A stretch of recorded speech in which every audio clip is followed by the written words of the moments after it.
this attachment, then we can attain the nature of the Lord. And then we can actually take part in the Lord's pastimes, because the Lord doesn't accept even a devotee who is attached to subtle in his pastimes. So that's just one note. Because the Lord is showing in full the renunciation.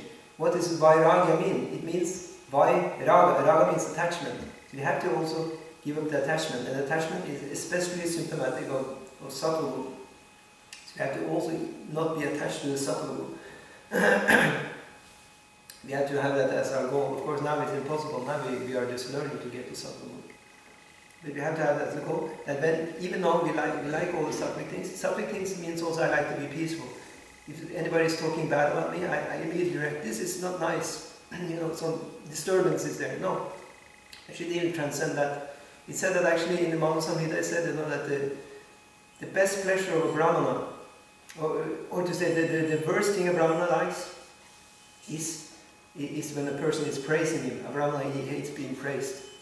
But he's enjoying. His best enjoyment is when the person is what do you call it?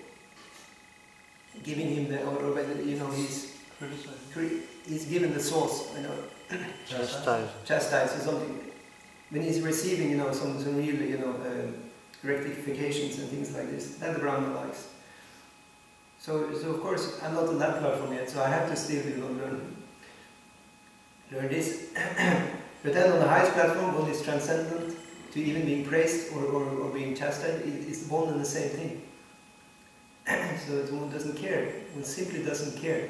So to be on that platform, that's a high platform. So that is Chaitanya Mahaprabhu is actually showing. It's not that we should think that, yeah, of course, it's really heavy upstairs. Chaitanya Mahaprabhu, not to imitate that, but actually Chaitanya Mahaprabhu is showing how to be rules. So he's showing that he's just so absorbed in Krishna Katha that he's forgetting all these dualities. Also, like that. So we can also mention the opulences of Krishna, because he is mentioned here the word Bhagavan, and Prabhupada writes the 6 opulences of Krishna. So these are stated by Parashara Muni, as also referred to Prabhupada in the Bhagavad Gita. Parashara Muni has very nicely discussed the concept of Bhagavan in his book, the Vishnu Purana.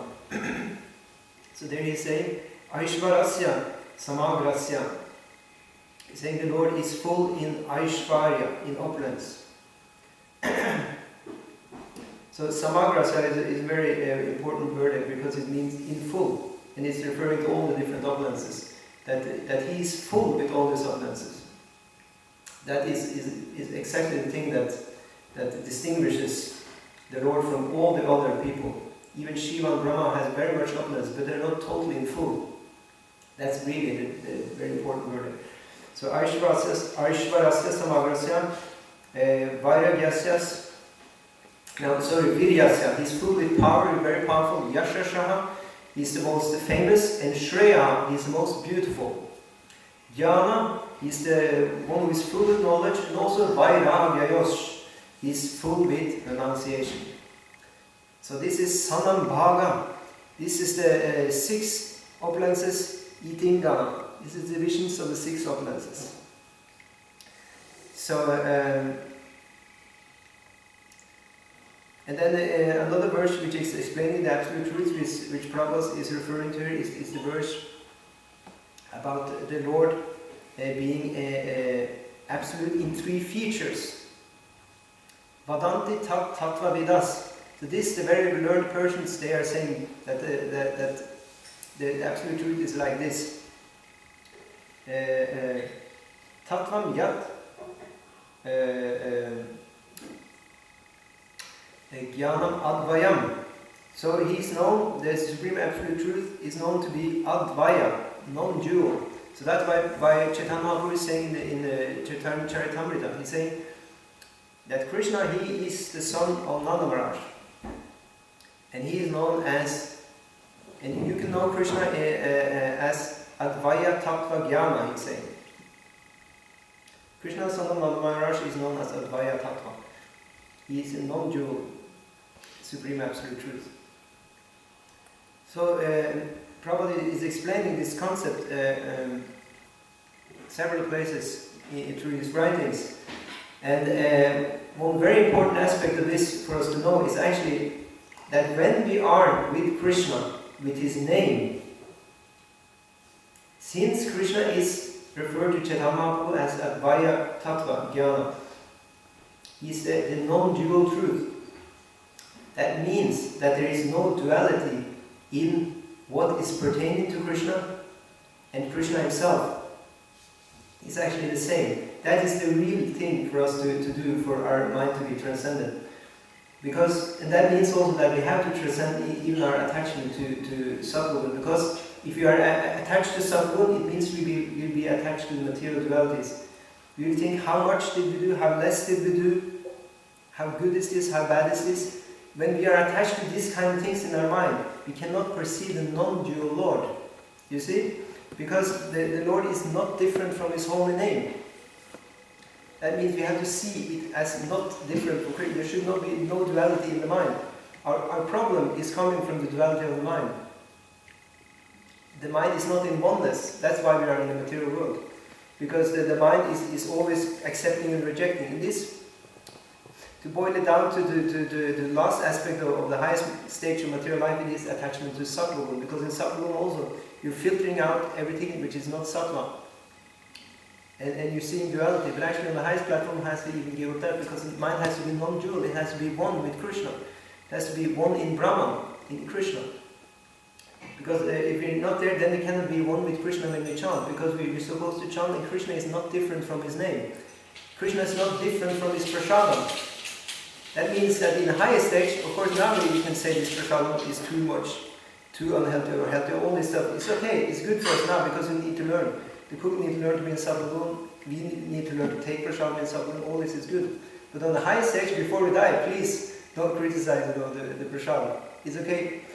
We are to do it now, and we are to be informed how to cook nicely for Lord and also act for Lord. Nice clothes we should have, you should sing nicely, you should speak nicely. But on the highest platform, before we die, you should not be having any distinction and criticism. Because then we are actually want to have our mind totally in oneness with Krishna. We should see only Krishna, so it means if we criticize anything, whatever it is, we criticize Krishna. This is actually the highest platform. Because everybody is connected to Krishna, means every jiva is also Krishna. Krishna says even, he says in the Uddhava Gita, I am the jiva. He says, I am the object of the senses. Krishna even says, I am Tamagun, I am Sattvagun, I am also Rajagun. Krishna says this. This is the highest conception. So that means that this is the Advaya Jnana Tattva feature of the Lord. And only when we are totally absorbed in that kind of concept, then only can we be totally together with the Lord when we chant. When we read about Krishna, when we are together with the devotees, we will not distinguish in this is a neophyte devotee, this is an advanced devotee. We will not distinguish this. We will just think, I'm with Krishna's devotee and I'm happy. I'm in the spiritual world, I'm with Krishna's devotees, isn't it? And I'm in the holy Dham, where Krishna's devotees are, is the holy Dham, is Vaikuntha. So everything is actually, all the problems are solved when the mind is no longer dual. So actually, when we understand this, when we understand that also actually Sattva is a problem. It is a problem actually. Because it keeps us here. It does. But for now, we have to now learn to get to Sattva. That's the first point. Because we have attachments in ignorance and passion. So now it's okay.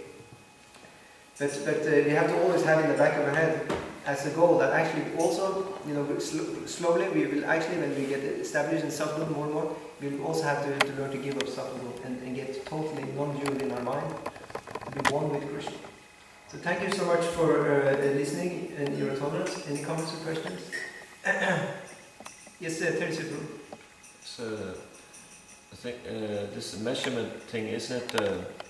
Rupa Goswami says that to accept the favorable and reject unfavorable. Yeah. That's and I would just like to, isn't it that some kind of measurement? Is there even in the spiritual world, like what is favorable to the Lord's service, what's not favorable?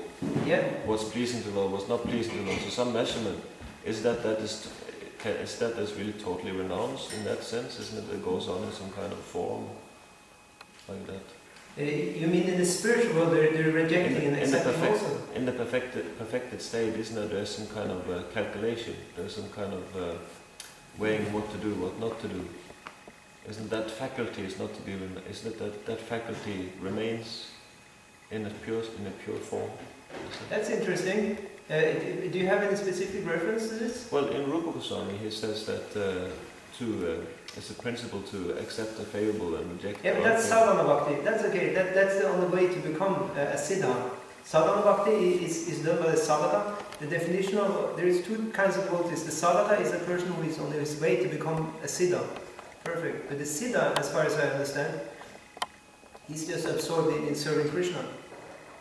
And may I also say, I was thinking one example is Govinda, the servant of Mahaprabhu. Yeah. And Jagannath Puri, then he had a dilemma because the Lord was situated in the doorway, and he had a choice whether to step over the Lord in order to give him a massage. Yeah, yeah. And he chose to step over it, but then he was inside, and then he sat inside and didn't go out and take his meal. And the Lord inquired from him, "Why didn't you go out? Why are you sitting here? Okay, I can step over you for service, but for taking my own meal, I could not do so." Yeah, that's a great example. Yeah, this just shows how immensely it is to be applied in practice. So it seems that this measurement, it says that even by pure perfected devotees, associates, personal associates, they do apply some kind of calculation, you say. So maybe, just as a comment, maybe that calculation does not be renounced completely, even by perfected.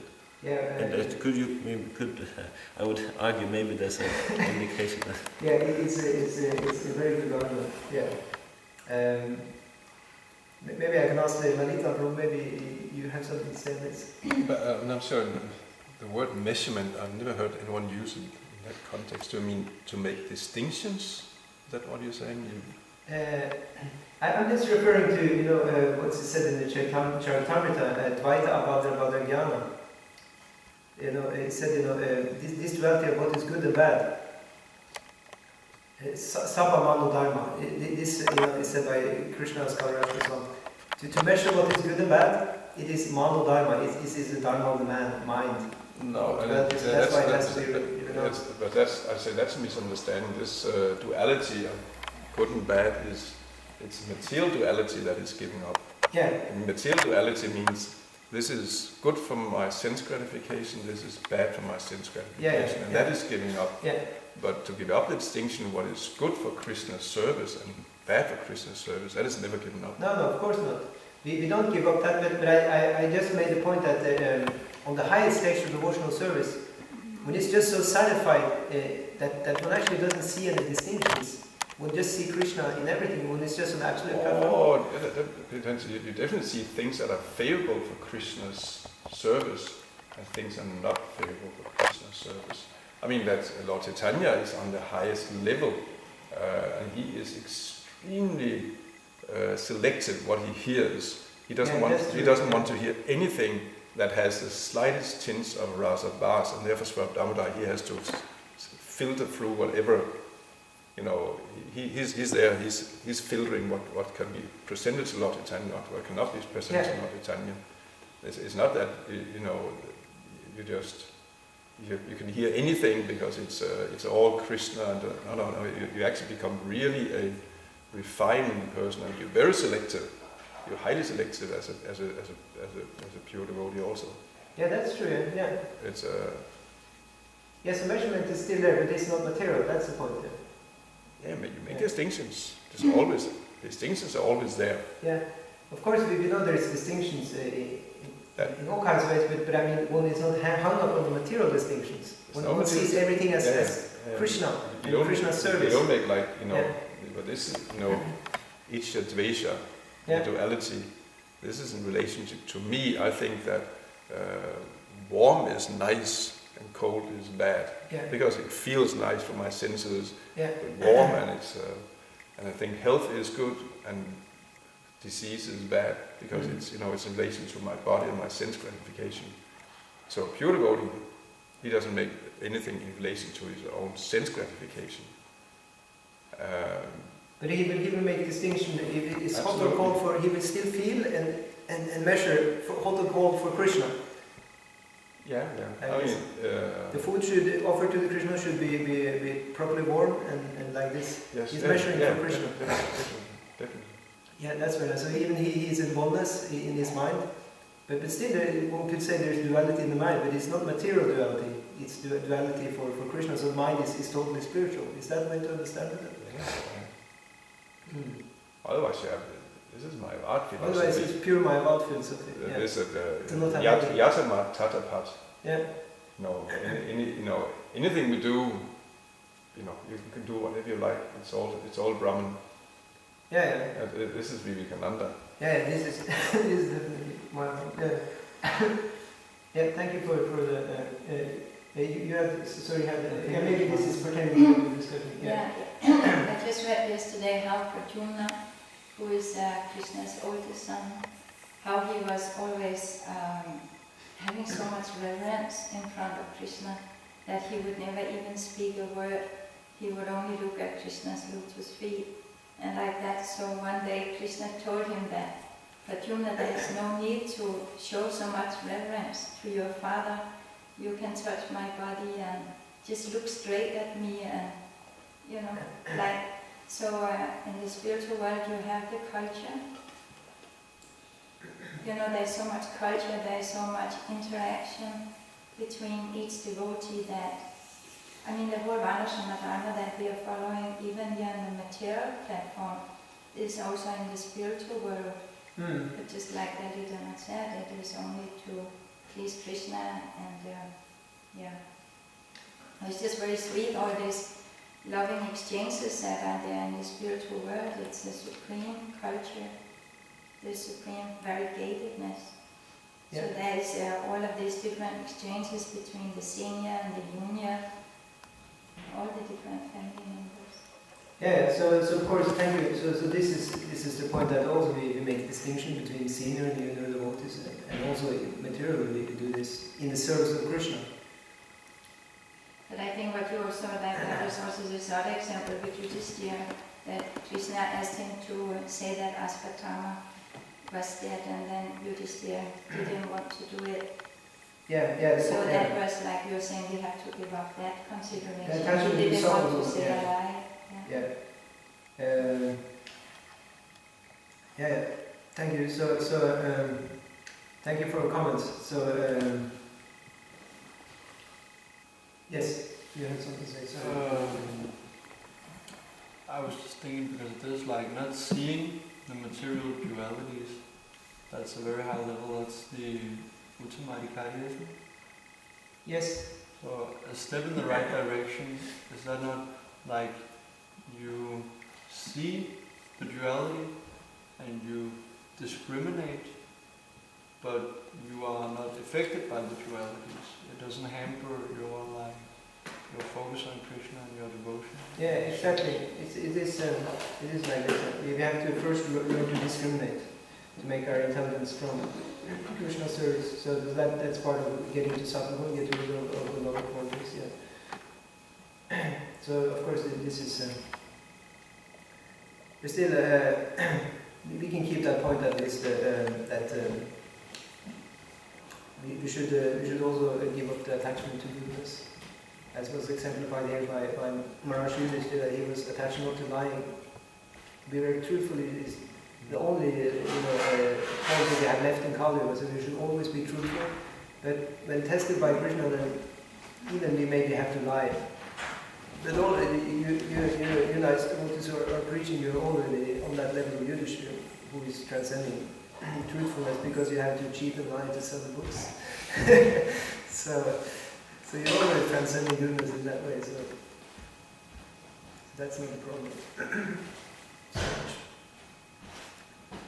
So the problem is bigger for us who may just be hung up in worship with all reverence. But still the problem is not there, because we have to learn to get the sadhana in the first place. So for us it's actually good just to learn to be truthful and so on. So like that. Okay, thank you so much. Srila Prabhupada ki jai.